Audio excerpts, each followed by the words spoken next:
Hey, Jay Coop, man, of the winning team. What's up, bro? That's right, man. What's going on? How y'all doing, Man, welcome to the cool, show, man. Welcome to the Good Hennessy I feel Show. good, man. I've been wondering when they was gonna get me on here, man.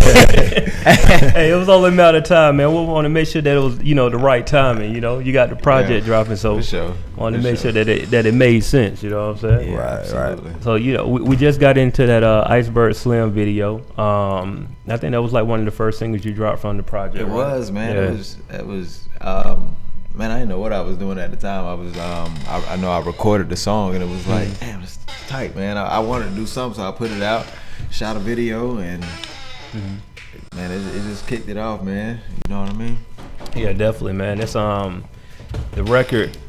I know we've told this story before, but it's a record that I produced, man. I remember I had the sample, and Coop was like, man, I just want something like kind of player, something like real player, laid back. Yeah. And found the sample and went to chopping it up, and at first when I laid the drums on, I was like, man, these are like too chill. I don't know if Coop gonna like it, because it was just like real laid back. It wasn't like no heavy bass, and then like it was just like real like chill drums, Yeah. And I sent it to Coop, and probably like a day or two later, he was like, yo, man, we cut to that joint. And I was like, all right, cool. He was like, man, we already got a hook to it. I was like, all right. So when he played it for me, I was like, yo, I didn't expect that. You know what I'm saying? Because in my mind, I was thinking it was gonna be a record Coop was gonna tell me like, yeah, man, go, do something else. You know what I'm saying? But he got it, man, and when I heard that hook, I was like, oh, this is what he on. That's Yeah, it. man. Shout out to Barnabas Shane. Barnabas Shane, yeah, My man. God. Yeah, man. So, me personally, I want to know, because I don't think I ever got the answer to that question. Like, what was in y'all thought process, like, when you heard that record and the vision that y'all wanted to go with when Barnabas put that down? I don't know, man. You just come over. You used to come over the house a lot, and man, we just get to recording and. Man, that chair making a lot of noise. It surely is. I hear it in my head. But man, we used to get to drinking and doing whatever, man, and vibing and just get to making music, man, and it just organically came together. Gotcha. Like when I heard him put the hook down, it was like, okay, Yeah. you know what I'm saying? Yeah. And that's my vibe all day, man. It just meshed so well together. It was it was perfect. Iceberg Slim. Who is Iceberg Slim? Iceberg Slim that's the man. If I don't want to tell y'all about Iceberg Slim, I want you to Google it. I want you to go get the Iceberg Slim book. Matter of fact, he wrote a lot of books. Just Google Iceberg Slim, and I'm pretty sure you'll get you'll see a whole lot about the man. Got you. Hennessy, man. I know you just. What you got? Hennessy, this is what I'm gonna tell y'all what Hennessy be doing. Hennessy sit back in the cut. He sit there, he get all that knowledge in there. Then he come in there and like you hit you with them little one-liners and then shut down the whole thing and make me feel like I ain't do no research in there, man. Nah. Hey, I soak in the energy. Yeah. I soak in the energy. You from the city though? Yeah, man. I'm from the south side of Atlanta, man. Okay. Riverdale, College Park, Owensboro, Clay Cove, all that. You know what I'm talking about? Word. Cliche question. How long you been at this right here? Man, I've been rapping since I was about 13, 14 years old. Okay, so how long you been had this sound that we're hearing now though? I don't know, man. I don't know. It's just kind of. I don't know. It just kind of came to me. It was. I mean, that's what I like. It's what I was doing. It's kind of my lifestyle. So I mean, everything is. It was really no. Damn. I see these people doing this, so I'm gonna do this. It was more like it just came together. Right. You know what I mean? Right. Just get with the right people and make the right sound, and then it was just like boom. It's like there it is. Right. Because some people would be like, it's interesting to hear a person from the A-Town, with a sound like that. I guess going off of what the sound is currently right now. But see, for me, it's interesting, but it's not a shocker because that's what I knew A-Town for, listening to the Dungeon and all them. You know what I'm saying? Absolutely. Everything was cool, chill. Stuff like that. Man, it's just so much going on in Atlanta, and everybody don't know. I mean, they get this idea that Atlanta is this because this is what I hear on the radio, this is what I see on TV, but you know what I'm saying, that's not all of Atlanta. I mean, that's a pocket, but you know, Yeah. you got a million pockets of Atlanta. You got these guys over here, you got these guys over there. They doing this, they doing that. You got these over here, and you got a lot of people that's not even from Atlanta. You know what I mean? So it's just a mesh of so much. It's just so much going on that, I mean, man, it's endless. Really, Right, you know what I mean? right. Yeah, definitely, man. It's it's something. I think me and you had this conversation, Coop. I don't know if you remember it, but we were at it was a video shoot out in like Gwinnett or something like that. I had or maybe I came up. It was at a DJ house or something like that. Oh, right. That was Yeah. man. That was out in What was that? Was that Gwinnett? that was Cobb County. I Cobb think. County. Okay, I'm tripping. Yeah. So, but you know, we was having this conversation about like finding who your audience are. Right. You know? Right. And I was saying the Coop was like, dude, to me, your audience is like if you can create an avatar, basically, like who your ideal, target audience would be, like person wise. It's like, in my opinion, it's Killer Mike. You know what I'm saying? Like if you want to know who Coop fan base is, it's a million Killer Mike. Somebody that know exactly who they are, know where they from, and ain't scared to talk about it. That's dope. You know what I'm saying? Like exactly who it is. Like Killer Mike could tell you, like, bruh, I'm educated. I own a firearm. I do. I'm 40. And you don't want to. I keep the 40 on me often. Keep the 40 on me. You don't want to feel it. But it's like that. But you educated and you know exactly your purpose. You know what I'm saying? Right. And it's like I get that from Coop. With the music and everything. Even all the way back on Pimp Type Player. That was like the first project. Yeah. Well, I guess that's not really the first project, It but it was the first album. you know what I mean? Yeah. And just hearing the growth in the music just in a couple of years, like where you at now. I've told everybody I run into, I tell them that this album is going to change the way that you look at Atlanta hip hop. Like it is what it is. Right. I'm close to the project. I produced a couple of records on it, but I mixed it and hopefully I did a good job mixing and mastering this project. I told Coop I ain't been getting no sleep. My wife told me I got to go to sleep. You know what I'm saying? Because I've been up working on trying to make sure that it's right. Because I feel it's important to the city. Right. It's just that simple. And that's dope to have somebody that's invested in it. Like he's saying, you know what I'm saying? Like he ain't getting no sleep over trying to make this thing sound right. Yeah, man. mean, It's the believers, man. It's important, It's dope. dude. Because It's dope. we need that feeling again in the city. You Yeah. know what I'm saying? It's like, I guess because we all Dungeon family lineage. Like we first generation. If you really want to go, Right, there, right, you know right. what I'm saying? That's just how we are. But we know what it felt like. Like we knew growing up. You know what I'm saying? Like Cass and Goody Mob, man. Like he got on the Outkast T-shirt. All right, I already peeped it. You know what I'm saying? I already Like- peeped it, Big Boy yeah. and Dre steak on you, man. Yeah, Yeah, I'm saying, but man. it just shows you though. Like, so we grew up with that. We know what that felt like, and at some point in time, it shifted. And there's nothing wrong with growth, but like Coop was saying early on, is people come down here and they think that's Atlanta. Perfect example. It was a show at Apache a couple of nights ago. Right. Some dudes came down from Carolina, and they probably were dope, but they came down here thinking that, oh man, we're in Atlanta, so we got to do these type of records. Right. And they limited themselves because they were coming out here trying to do strip club music instead of just being who they are as artists. Right. Because you can tell it didn't come off as like, that's who I am. It came off as like, yo, we in the city, dog. We got to come and do these, strip club records. So, it is what it is, man. Coop, I don't know what I'm talking about. I'm just saying, Coop, man, I'm happy for you, bro, because I know people are just now seeing it, but I know the work that you put in. You know what I'm saying? I definitely see the work that you put in. This Good Day Atlanta project, they'll kind of take us through it a little bit. You know what I mean? Like, where did the concept Good Day Atlanta come from? I guess that'd be a good starting point. Man, I think I came up with that like years ago when I was working on the Pimp Type Player. As a matter of fact, it's a song. It's a song, yeah. It's a song that I think it's called Good Day. It's called Good Day Atlanta. Good Day Atlanta. Yeah, it's called Good Day Atlanta. Or is it called Good Morning Atlanta? No, it's called Good Day Atlanta. I Good Day happened to Atlanta. see it. I was listening to it a couple of days. I was like, hold on. It's just, man. It's just about feeling good. Like, Yeah. man. What I said feeling good, feeling great. I woke with a smile on my face. Oh, yeah. I thought I was late, but I'm off the day. Uh, Thought I was late, but I'm off the day. You ever woke up and looked at the clock? Yeah. Like, damn, now I'm out. Right. I got a joint to bake. Right. Right. It's just about feeling good, man. About, you know what I'm saying, whatever position you in, even if you're not necessarily at what society deems as the top. It's just you feeling good in the situation you in, and you're there. Whatever hard work it take to make it better, you there for it, and that's what you're gonna do.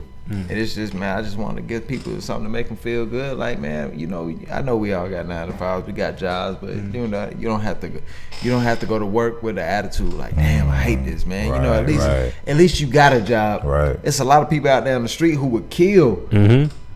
They would do unimaginable things just to be in that position to where they have a job. Yeah. It's like a lot of times we get in positions and we take a lot of things for granted. Like, shit, man, you know, I hate my job.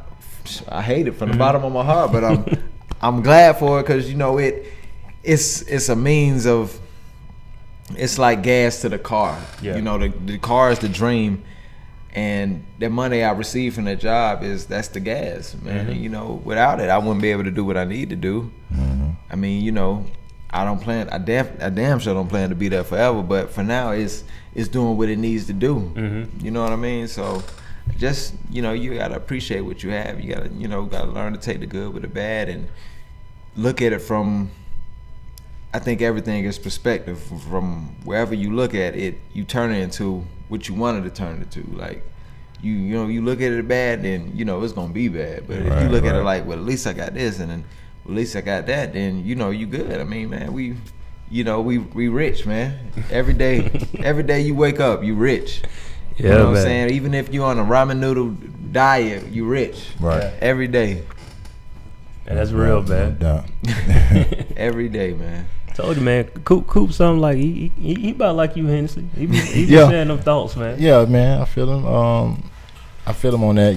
Your rich part. Like, I'm trying to condition my mind even more to get even more in depth as far as thinking on that level right there. You know what I mean? I do, but I'm trying to get even deeper on thinking like, okay, like you say, ramen noodles, you eating that, you rich, but shit, a lot of people would consider that, you know what I'm saying, kind of on the low end. Yeah. Ramen noodles, Man, ramen noodles, man, whatever. You go outside right now, you'll see a dude who, you know, ain't no telling what the hell he'll do for a pack of ramen noodles. Right. Yeah.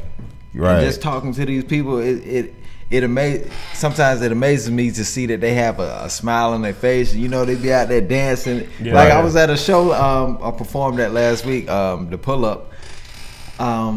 And the music was playing. Dude was just out there dancing. I think I saw him sleep on something, and then, you know, he was just at the gate dancing. I'm like, this dude ain't got nothing Right. at all. He's sleeping on the front porch of a car wash, but he out here dancing, man. Like, how could you, you know, how could you not appreciate what you have after seeing something like that? Exactly. Like, dude ain't got nothing but the rags on his back, man. Exactly.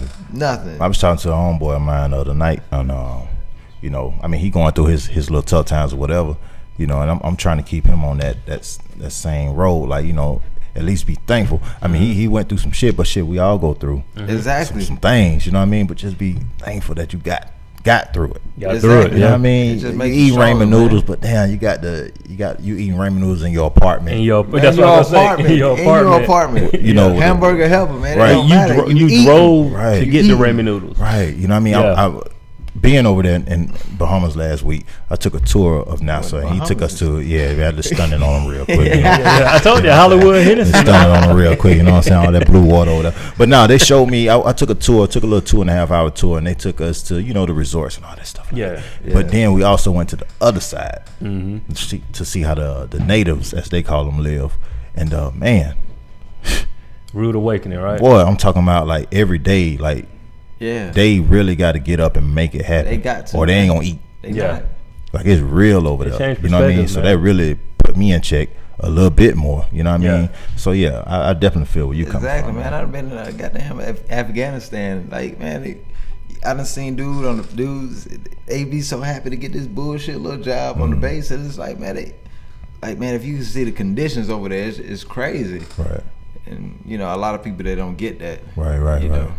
You know, I haven't had the pleasure of going overseas, man, but that's the one thing that people tell me. It's like, in America, we gotta go somewhere else to see. Because when we go somewhere else, we realize like just how good we got it. Shit, man. boy, you walk outside, and you just like, Bruh. shit, I don't Look where we at right now. You know what I'm saying? Look, we in the studio right now filming Right. this. Right. We can't complain about nothing. Right. You know what I'm saying? But it's like it takes seeing something else to realize that, like, you know something, I can't complain no more. Right. Like, and you know, I've seen it on a small level, but just like they said, like, man, if you going overseas and you see people, I had a friend of mine, his wife, man, like she's a nurse, and she did a missions trip, like, you know, overseas, in Africa, and it was just like, man, the stories that she was telling me, man, was like, I was just like almost in tears, bro. Like, she said kids are literally running them down trying to get a used toothbrush. A used toothbrush, bro. Like, they saying like, yo, this means the world to me. Like, a new toothbrush and a new tube of toothpaste mean the world to me. And we over here, we throwing food away every day. throwing it away, man. Every day. Right. My mama ain't never let me throw away no food. You know, it's crazy, dog. Like, Yeah. sometimes we have to get out of our little bubble. Right. You know? And to the viewers out there too, don't get being thankful. I mean, be thankful for what you have, but absolutely. Don't get get that. complacent. Yeah. Still get out there and grind and you know, Absolutely. strive Absolutely. for the next level. And you know, and on top of that, Hennessy, the reason why you do that is because if you go out here and get it, you can go and help somebody else. Right. Exactly. That's man. really what we need to be at. Like, Exactly. I don't think enough of us are here. We in the mentality of let's get it now and get it for myself. Right. Yeah. And we don't think we've had that conversation before, but like us as a people, dog, we don't think about grandkids and great grandkids. Right, We think right. about us. Right. You know what I'm saying? Like, I'm trying to be generationally minded, bro. I'm trying to think like far ahead. I don't want my grandkids to have to work if they don't need to. Right. That's why I work hard like I do now, because I don't want them to have to work. I want them to have the option to work. Right. You know what I'm saying? That's the thing, man. It's like we just got to change. It's more than this chain, you know, and these whips. No You doubt. know what I'm saying? For real, definitely. Right. What we I know we got a video that we're gonna get into, but before we get into the You Ain't Never Seen video, I wanted to ask you specifically about, there's an interlude on your album, and we heard it, where you talked to this guy by the name of Frank. Kind of walk us through that conversation that y'all had with Frank. We went down to what was he at 5 Points. Went to the Love Mall, man. Matter of fact, we was about to perform at PAG that night, and we was trying to sell some CDs. The Losers Win Again CD, and you know, we walked out, and a partner of mine, he had the camera. He was he saw dude, you know, out there doing what he do, washing the car, and he you know, messing with him, asking for $1. Yeah. And I guess it just messed with his pride so much. It was like, man, you know, I gotta, you know, I can tell you making fun of me, but I got $1 that you can get. And you know, he just went on his you know, his tangent, and you know, he expounded it. You know, like, man, I'm going through it, man. But fuck, I'm gonna be alright. Yeah, You know what I yeah. mean? Like, I mean, this is nothing. Like, you know, it's just, when you get broke down to that basic level, to when you ain't got nothing, it's like you see everything. Like everything. Like, I'm you know, telling what that man been through, and you know what I mean. He was just breaking it down. Like, man, you know, shit, I ain't out here asking for. I'm not out here asking for money. Yeah. I'm trying to work for it. Trying to work for you it. know what I mean? So if you could be a human and help me out, I mean, then why, you know, help me out. Yeah. Don't just look at me. It baffles me how you just walk past somebody knowing they need some help. How do you walk past somebody knowing they need some help? I know you gotta, I mean, if you got nothing in your pocket, then, I mean, whatever. But if you got $1 in your pocket and you can't give it to this man for, and not just give it to him, but in exchange for services, it's just crazy. Yeah. Yeah. Like, we got all these big ass houses, and you know, people ain't got nothing, 1,000 rooms, and this man living on the street. It just, I don't know. It doesn't make sense to me Yeah. at all. No, I feel you, man. It's I don't know, man. The homeless especially here in like the past couple of years, dog. I've just been touched and moved to like really help.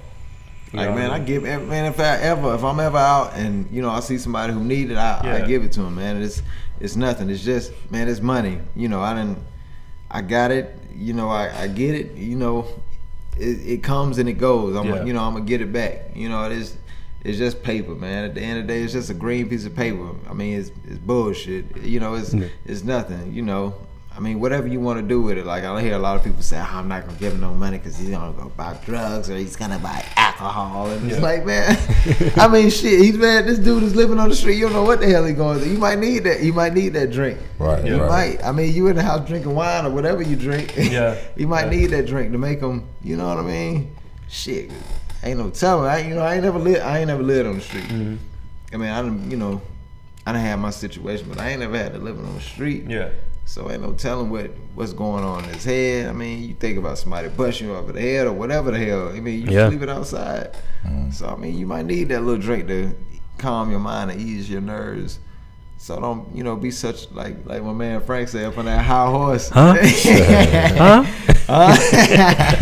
You know what I mean? Y'all gotta hear the skit is hilarious, but it's not even a skit. It's like it's real. It's a real conversation between a couple of people, and it's like the information that Frank is giving is like so genuine that, you know, anybody, if you hear that and not be touched, dog, like I can go on record and say I don't think you got a soul, bro. Just to hear what he's talking about, you know what I mean? Because it's just like a real statement from a real place. Like, bro, as soon as you get it, you know, it can go. It can go real fast. Ain't no telling. Shit, man, what can happen? Yeah, I mean, we all done been up. Right. I done been up. I done came down too. Right. For real, you know, you get humbled real quick in a lot of situations, man. When you think you think you straight. Yeah. You know, and you this come up, car get to acting up, man, and bruh. What's the song you had?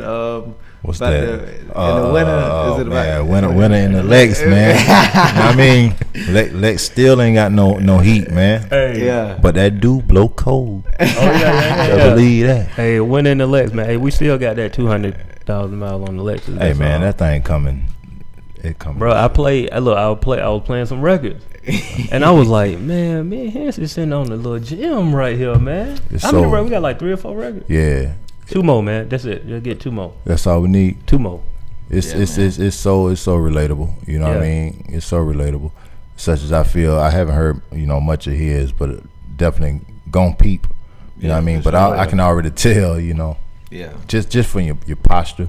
Yeah, that was another 3 months of college word that I used on y'all real quick, like, you know what I'm saying?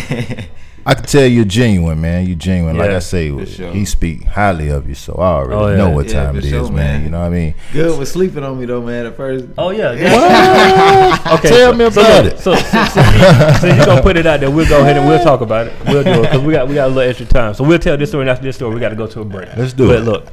So it was about what 2000? Was that 12? It might have been 10, man. I don't know. It's been a wild time. Be moving, man. Okay, so you had the You're Welcome tape. You're Welcome. You're Welcome came out in 2009, 2010. So it was after it came out. So I said we'll just say for the sake of the conversation, 2010. Right. So 2010 rolled around. I think I'm looking on like Twitter or something like that, and I see Coop, whatever, and he was like, yo, yeah, man, check out the tape. I had just, this was before I even had started the site. So this was just on some producer stuff, just like, reaching out. And so I was like, yeah, man, I'm going to check it out, whatever. And, maybe it probably was like 3 or 4 months went by. And I don't know how, but some kind of way I got back to that tape.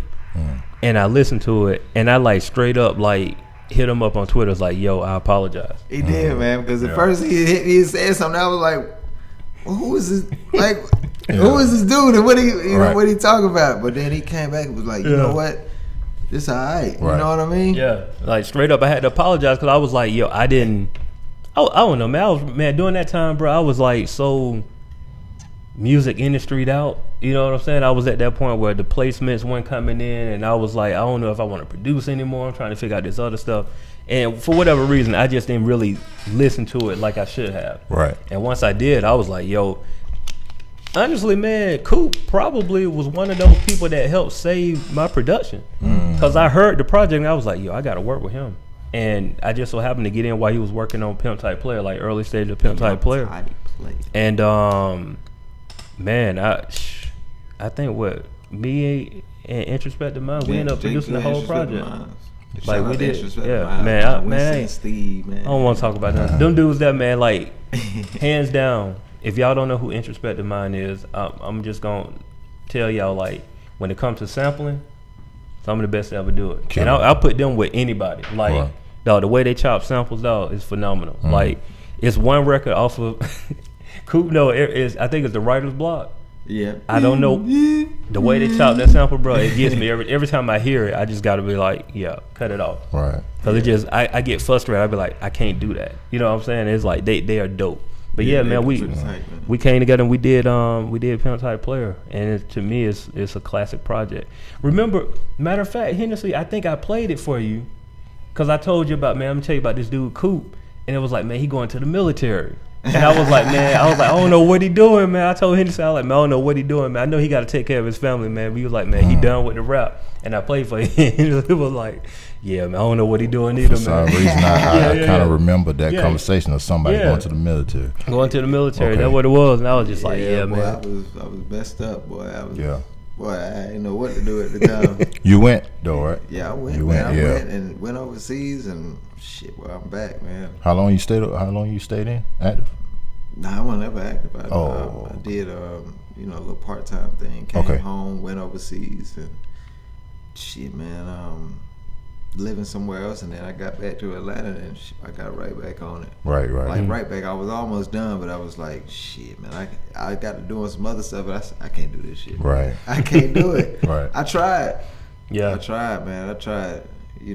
Just wasn't for you. It just wasn't for me. I couldn't do it. And then there's this guy who used to work with me, Antonio. He he used to be into the music and things, and shit, man. It was just a lot of encouragement. Like, man, you can't